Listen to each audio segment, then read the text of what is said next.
The culprit is a 2001 32-foot Luhrs. She's open express boat, a large cockpit.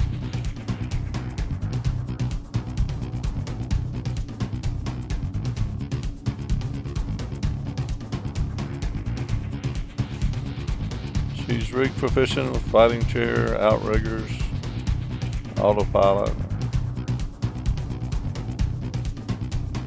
Interior setup so it can sleep up to 4 with 2 in a V berth, and the over-under conversion with the sofa.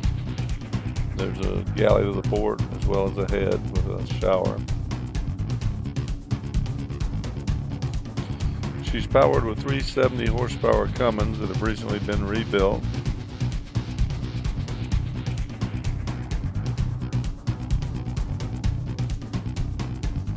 Contact us at Berry-Boger Yacht Sales if you'd like to see her in person. She's located in Murrells Inlet, South Carolina.